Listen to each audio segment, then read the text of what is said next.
You owe it to yourself to be great. You owe it to yourself. Some say they're selfish. Some might say they owe it to their family to be there for them. Let me tell you something. You owe it to your family to set an example. An example of someone who lives the life they want to live. A strong example of a strong human being. You owe it to everyone you love to set an example of what a great life looks like, so they can follow in your footsteps. Settling for less, it stops with you. Accepting average, it stops with you. Strength, courage, determination, and a beautiful life, that starts with you. You can't help anyone until you help yourself. And when you make you strong, that strength will spill over to everyone else. They will be inspired by you. They will follow your example. Some say to focus on yourself is selfish. I say to settle for a mediocre life that you hate, that's selfish. Because that will be replicated for many generations to come. Until someone says enough is enough. I am more than this.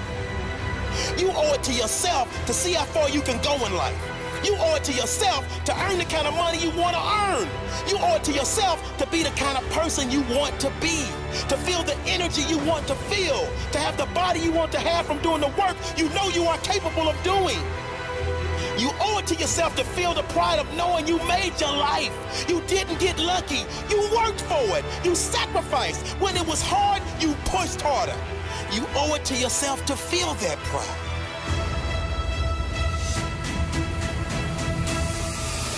You owe it to yourself to look back one day and say, that was the moment. That was the moment I decided no more. That was the moment I decided no excuses. That was the moment I said, never again will I settle for less.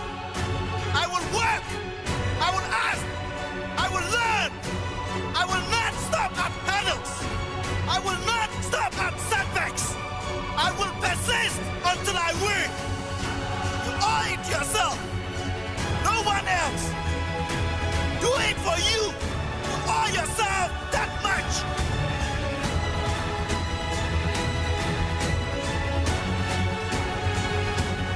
You owe it to yourself to be great. You owe it to yourself.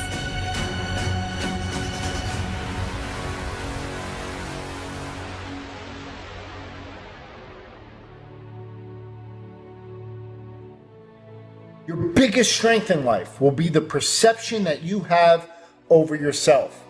How do you feel about yourself? Your self-worth. What is that? See, confidence is the greatest asset you could ever have. And that is built based on experience, based on living, based on what you bring to the table. You see, a doctor doesn't get paid based on the amount of time that he spends with you. You see, a lot of people say, oh, you only saw me for 5 minutes. How did this cost so much money? No. You're not paying for the 5 minutes. You're paying for everything that he brings to the table within those 5 minutes. You're paying for the experience. You're paying for all the time that he spent in school to be able to quickly diagnose what's going on with you and be able to give you the proper direction of how to get better. See, that's what you're paying for. And so the doctor has an established worth of who he is. And that is based on the amount of schooling that he went through, the amount of experience that he went through, the amount of preparation and everything, and being able to see things through experience. And so he has an established worth based on his time. What is your worth on your time? Just to give you perspective, $1 million means that you are practically worth $500 an hour based on 40 hours per week. So where do you see yourself?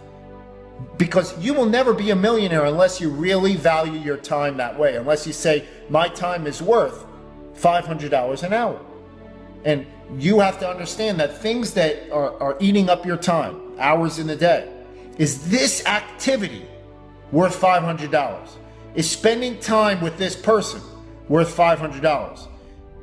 See, and if you want to be a decamillionaire, you want to be 100, you want to own hundreds of millions of dollars, billionaire. Well, that goes up exponentially. So where do you see yourself?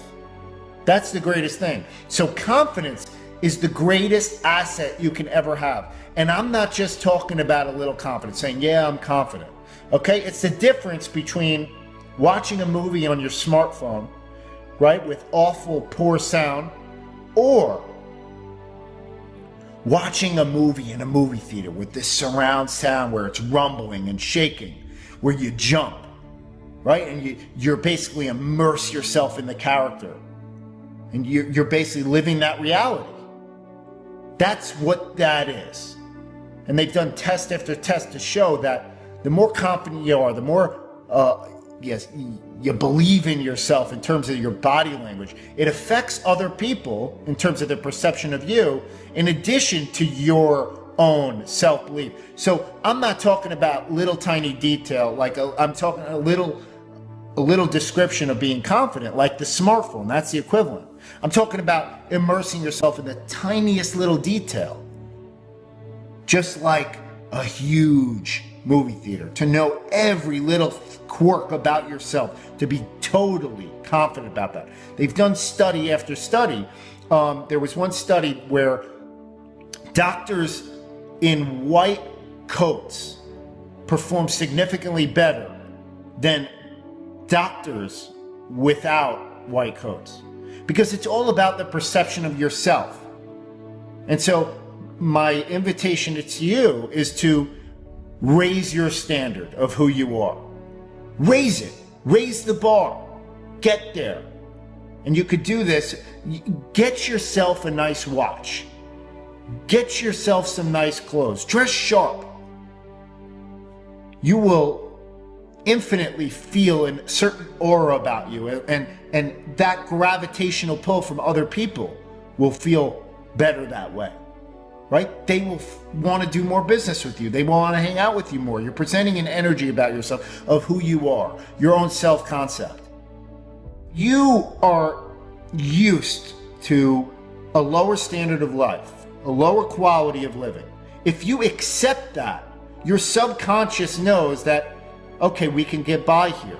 If you do not accept that, if you will not accept that life, and you say, my bar is here, I do not settle for anything under it, well, guess what? You won't. You will reach that bar. And you can only achieve these great things in the world if you truly believe you're worthy of them.